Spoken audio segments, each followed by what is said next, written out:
अस्सलामु अलैकुम वरहमतुल्लाह। अस्सलामु अलैकुम वरहमतुल्लाह। अल्लाहुम्मा रब्बना आतिना फिद दुनिया।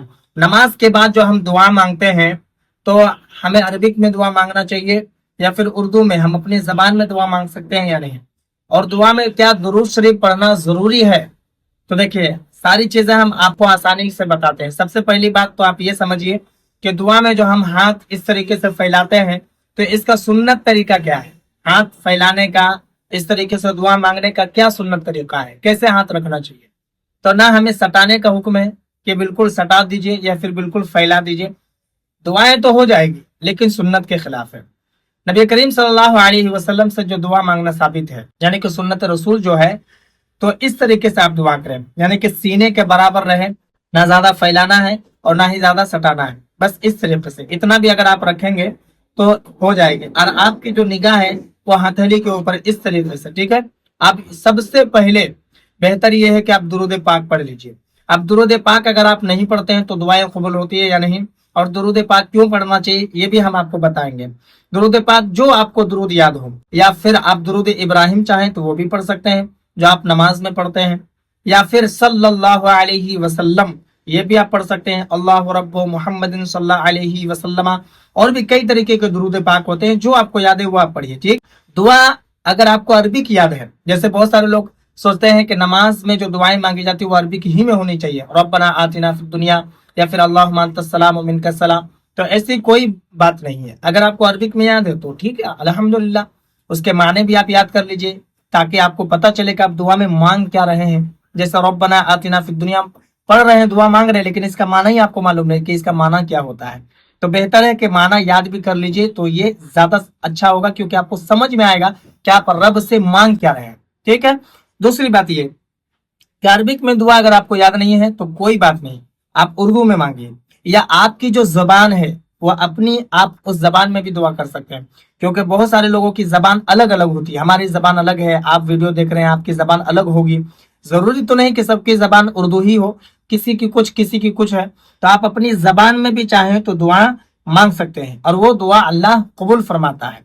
क्योंकि अल्लाह तबारक व तआला की शान के खिलाफ है अगर वो दुआएं कबूल ना करे तो, क्योंकि रब तबारक व तआला ही हमारी दुआ कबूल करने वाला है और हमें देने वाला है, ठीक है।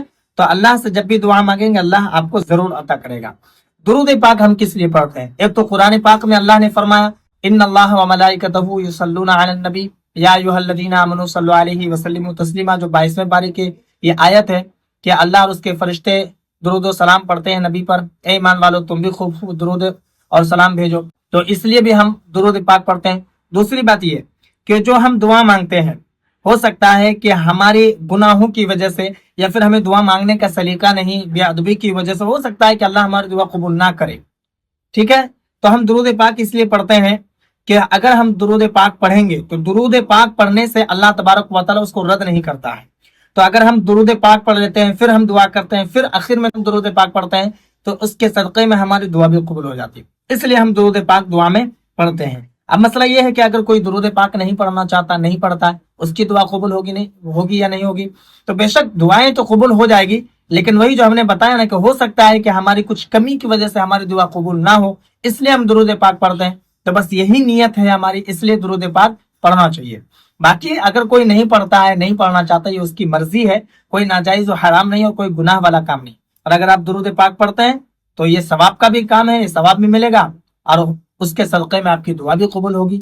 तो नमाज पढ़ने के बाद बस ऐसे ही दुआ मांगना है जैसे आम तौर पर आप दुआ मांगते हैं। जैसे मैं अभी 2 जानों पर बैठा हूँ, आप चाहे तो 2 जानों पर बैठे इस तरीके से, या फिर आपको तकलीफ है तो आप इस तरीके से भी बैठ सकते हैं, या फिर अगर आपको पाँव में घुटने में तकलीफ है तो आप इस तरीके से भी बैठ सकते हैं, इस तरीके से।